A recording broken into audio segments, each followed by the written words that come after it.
Hello friends, स्वागत है आप सभी का रवि सर यूके वाले में। तो आज की वीडियो उत्तराखंड एसएससी 10+2 और ग्रेजुएट लेवल के लिए, जिसमें हम बात करेंगे 1000 प्लस प्रीवियस ईयर क्वेश्चन जो कि आपके आने वाले एग्जाम समूह कनिष्ठ सहायक, ग्राम विकास अधिकारी, वीडियो वीपीडीओ जैसे सभी एग्जाम के लिए इंपॉर्टेंट रहेंगे। तो आज हमारे यहाँ पर 16th क्लास है। इससे पहले 15 क्लास यहाँ पर हो चुकी हैं, जिसमें कि हमने 500 से 600 के आसपास में क्वेश्चन को डिस्कस कर लिया। अगर आपने वो नहीं देखी हैं तो आप उनको देख लीजिएगा, डिस्क्रिप्शन में आपको लिंक मिल जाएगा। उसके अलावा यहाँ पर आपको और भी चीज़ें देखनी है, जैसे कि आपको विश्व का इतिहास देखना है, जो कि आपको प्लेलिस्ट में मिल जाएगा। उसके अलावा स्टैटिक जीके के क्वेश्चन देखने हैं, 1000 प्लस क्वेश्चन यहाँ पर मैं करा रहा हूँ। साथ में भारत का इतिहास यहाँ पर डिटेल पर डिस्कशन किया जा रहा है, और उत्तराखंड के प्रीवियस ईयर क्वेश्चन जो कि इस वीडियो के माध्यम से हम करा रहे हैं। और साथ में यहाँ पर आपको देखने को मिलेगा उत्तराखंड एसएससी के जितने भी टॉपिक वाइज सिलेबस आपको दिया है समूह ग वीडियो वीडियो के लिए, उसको हम यहाँ पर इसमें कवर कर रहे हैं।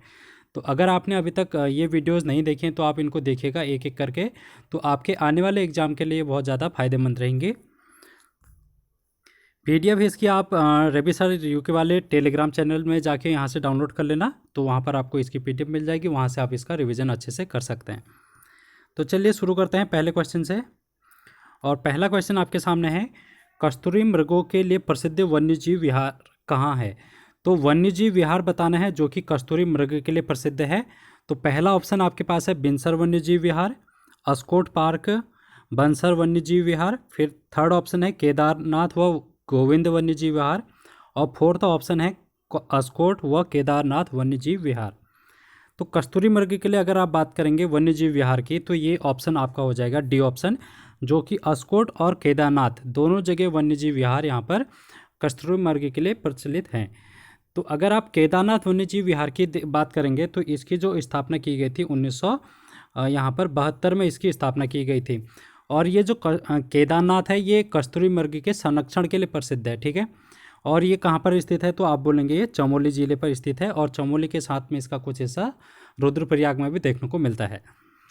फिर यहाँ पर आप देखेंगे जो अस्कोट वन्यजीव विहार है, ये पिथौरागढ़ में आपको देखने को मिलेगा, ठीक है। और इसकी जो स्थापना की गई थी ये 1977 में की गई थी। ये जो पिथौरागढ़ में अस्कोट वन्यजीव विहार है, ये क्या है, एक अनुसंधान केंद्र है यहाँ पर, जो कि पिथौरागढ़ में भी स्थित है और बागेश्वर में भी स्थित है। तो दोनों ही सीमा पर ये स्थित है, बागेश्वर और पिथौरागढ़ की, जिसको हम बोलते हैं अस्कोट वन्यजीव विहार, ठीक है। तो ये चीज़ें आपको ध्यान में रखनी है। अब हम देखते हैं अगला क्वेश्चन। अगला क्वेश्चन है, मुक्तेश्वर पशु प्रयोगशाला की स्थापना हुई थी। तो मुक्तेश्वर जो कि नैनीताल में स्थित है, यहाँ पर एक IVRI करके है, IVRI Indian veterinary research institute of India, ये इसका फुल फॉर्म है। इसकी स्थापना आपसे पूछ रहा है, तो इसकी स्थापना अगर आपको बतानी होगी तो आप बोलेंगे 1893, ऑप्शन डी।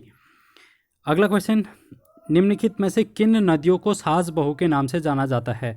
तो सास बहू के नाम से आपको प्रसिद्ध नदियाँ जो कि है गंगा की उपतंत्र नदियाँ, जैसे कि भागीरथी और अलकनंदा नदी। भागीरथी को यहाँ पर सास बोला जाता है, और अलकनंदा जो है उसको बहू के नाम से जाना जाता है। तो सास बहू के नाम से यहाँ पर अलकनंदा और भागीरथी को जाना जाता है। अगला क्वेश्चन है, पंडित नैन सिंह थे, पंडित नैन सिंह का संबंध बताना है, पर्वतारोही, मजदूर नेता, सर्वेयर या फिर यात्री। जो पंडित नैन सिंह थे ये एक सर्वेयर थे, और इनके लिए फेमस जो है वो इन्होंने क्या किया था अपने जीवन काल में, जो तिब्बत की यात्रा की थी इन्होंने, और तिब्बत की यात्रा पैदल की थी, और पैदल करने के साथ ही वहाँ का इन्होंने मैप भी तैयार किया था, यानी कि नक्शा तैयार किया था। इसी वजह से इनको क्या बोला जाता है, सर्वेयर बोला जाता है, ठीक है। तो ये थे पंडित नैन सिंह। अब आपको बताना है कि सास बहू खेत नामक स्थल कहाँ पर स्थित है। अभी जो क्वेश्चन आपसे इससे पहले पूछा गया तो सास बहू नदी था वो, अब यहाँ पर खेत पूछ रहा है आपको, यानी कि फील्ड पूछ रहा है कौन सा है। तो अल्मोड़ा, बागेश्वर, चमोली या फिर चंपावत। तो पांचवे का आंसर आपके पास हो जाएगा बागेश्वर। बागेश्वर में यहाँ पर सास बहू खेत नामक स्थल स्थित है। अगला क्वेश्चन, जनपद हरिद्वार को उत्तराखंड में सम्मिलित करने से पूर्व यह उत्तर प्रदेश के किस जनपद का भाग था? तो हरिद्वार जब यहाँ पर उत्तराखंड में सम्मिलित नहीं था, तो इससे पहले जब ये एक डिस्ट्रिक्ट बना था तो ये सहारनपुर का एक हिस्सा माना जाता था उस टाइम पे। फिर उसके बाद जब उत्तराखंड बना तो उसके बाद यहाँ पर सम्मिलित कर दिया गया था इसको बाद में। अगला क्वेश्चन है, प्रसिद्ध लेखिका गौरापंत शिवानी को भारतेंदु हरिश्चंद्र सम्मान कब दिया गया था? तो इम्पोर्टेंट क्वेश्चन है आने वाले एग्जाम के लिए, तो इसका राइट आंसर हो जाएगा 1981, ऑप्शन डी। अगला क्वेश्चन चलते हैं हम 8th क्वेश्चन की तरफ। नीलगिरी कहा जाता है, तो नीलगिरी किसको कहा जाता है? नीलगिरी यहाँ पर नैनीताल, रुद्रप्रयाग, चंपावत और बागेश्वर। तो राइट आंसर हो जाएगा बागेश्वर को यहाँ पर नीलगिरी कहा जाता है। तो नीलगिरी की पहाड़ियाँ भारत में कहाँ पर है, ये आपको बताना है, कमेंट बॉक्स में इसका आंसर देना। जीके का आपका इंपॉर्टेंट क्वेश्चन है ये। अगला क्वेश्चन है 9th क्वेश्चन, तोप टिब्बा स्थित है। तो तोप टिब्बा कहाँ पर स्थित है, ये आपको बताना है। ऑप्शन है आपके पास देहरादून, मसूरी, घनसाली या फिर बड़कोट में।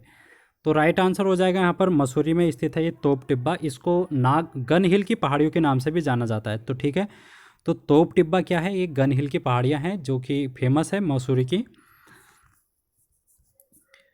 अगला क्वेश्चन 10th क्वेश्चन, उत्तराखंड के कुंभ मेले की भांति प्रत्येक 12 वर्ष के पश्चात मनाया जाने वाला उत्सव कहलाता है।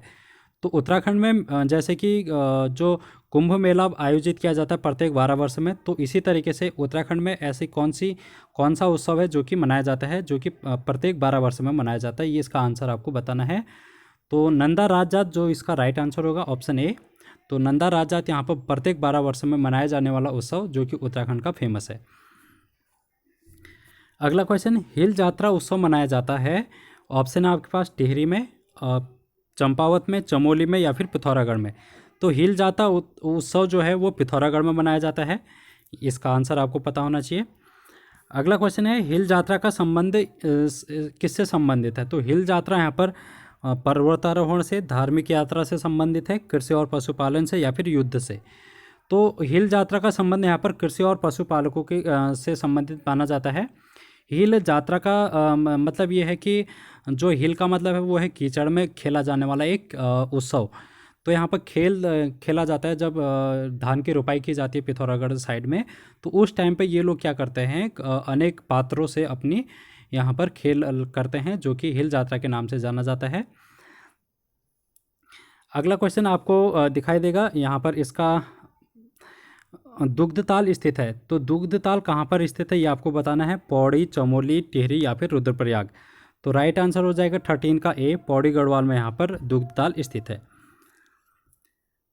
अगला क्वेश्चन, नवविवाहित कन्या के प्रथम बार मायके आने पर नृत्य होता है। तो कौन सा नृत्य जो कि नवविवाहित कन्या के प्रथम बार मायके आने पर किया जाता है? चौफुला, जागर नृत्य, झुमेलो या फिर थड़िया। तो राइट आंसर हो जाएगा थड़िया नृत्य, जो कि नवविवाहित महिला के द्वारा जब वो पहली बार अपने मायके आती हैं तब वो किया जाता है। अगला क्वेश्चन, मोरपीठ सवार गणपति मूर्ति कहाँ स्थित है? तो मोरपीठ सवार गणपति मूर्ति बतानी है आपको। ऑप्शन है आपके पास जागेश्वर, लाखामंडल, बैजनाथ, हरिद्वार। तो ये है ऑप्शन जागेश्वर। जागेश्वर कहाँ पर स्थित है? ये स्थित है आपका बागेश्वर में। और दूसरा बैजनाथ, बैजनाथ भी यहाँ पर बागेश्वर में देखने को मिलेगा। और ये जो लाखामंडल है ये आपको देहरादून में देखने को मिलेगा। ठीक है, अब आपको कमेंट बॉक्स में बताना कि ये जो जागेश्वर है किस नदी के किनारे संगम पर स्थित है। ठीक है, अगला क्वेश्चन, उत्तराखंड में बगवाई किस त्यौहार को कहा जाता है? तो बगवाई त्यौहार बताना है आपको किस त्यौहार को कहा जाता है। तो दीपावली त्यौहार है जो कि उत्तराखंड में बगवाई नाम से प्रसिद्ध है। अगला क्वेश्चन 17 क्वेश्चन आपको देखने को मिलेगा, निम्नलिखित में से किस झील में त्रिभुजाकार झील है? तो आकार बताना है, त्रिभुजाकार झील किस झील का आकार है? केदारताल, नकुचिया ताल, नैनीताल और भीमताल। तो राइट आंसर हो जाएगा यहाँ पर भीमताल, जो कि उत्तराखंड के नैनीताल डिस्ट्रिक्ट में स्थित है, जो कि एक त्रिभुजाकार झील है। और नकुचिया ताल और नैनीताल ये भी नैनीताल डिस्ट्रिक्ट में है, और ये जो केदारताल है ये गढ़वाल रीजन में है। ठीक है, अगला क्वेश्चन, झोड़ा गीत का प्रमुख केंद्र है? ऊधम सिंह नगर, बागेश्वर, नैनीताल या फिर अल्मोड़ा। तो झोड़ा गीत यहाँ पर बागेश्वर का प्रमुख केंद्र है, माना जाता है। नेक्स्ट क्वेश्चन आपके सामने है, पंच केदार वर्ग में निम्नलिखित में से कौन समाविष्ट नहीं है? तो पंच केदार, पंच प्रयाग ये आपको पता होने चाहिए। तो पंच केदार के बारे में यहाँ पर बात कर रहा है। तो पंच केदार में से कौन सा सम्मिलित नहीं है? कल्पेश्वर, रुद्रनाथ, मद्महेश्वर और या फिर विश्वनाथ। तो आपका ऑप्शन हो जाएगा ऑप्शन डी, विश्वनाथ यहाँ पर पंच केदार में सम्मिलित नहीं है। अगर हम पंच केदार की बात करें तो यहाँ पर 5 प्रयाग हैं, पंच केदार हैं, 5 केदार हैं, जिनमें से 3 तो आपको मिलेंगे रुद्रप्रयाग में, और जो 2 आपको मिलेंगे वो मिलेंगे चमोली में। ठीक है, अब हम देख लेते हैं जो ये रुद्रप्रयाग में है कौन कौन से प्रयाग हैं। सबसे पहले आपको मिलेगा रुद्रप्रयाग में केदारनाथ, फिर मिलेगा महेश्वरनाथ और तीसरा मिलेगा तुंगनाथ। तो केटीएम करके आप इसको याद कर सकते हैं। केटीएम जो कि रुद्रप्रयाग में है, जो कि पंच प्रयागों में से है। और जो कल्पेश्वर और रुद्रनाथ है ये दोनों ही कहाँ पर हैं आपको देखने को मिलेंगे चमोली ज़िले में। तो इस तरीके से ये हो जाते हैं पंच प्रयाग। अगला क्वेश्चन, उत्तराखंड की कोसी नदी की सहायक नदी है। कोसी नदी किसकी सहायक नदी है ये आपको बताना है। गंगा की है, शारदा की, रामगंगा की, या फिर इनमें से कोई नहीं। तो उत्तराखंड की जो कोसी नदी है वो रामगंगा की सहायक नदी है। तो इसका राइट आंसर हो जाएगा ऑप्शन बी। अगला क्वेश्चन, किस जिला पंचायत को 2018 पंडित दीनदयाल उपाध्याय पुरस्कार से सम्मानित किया गया है।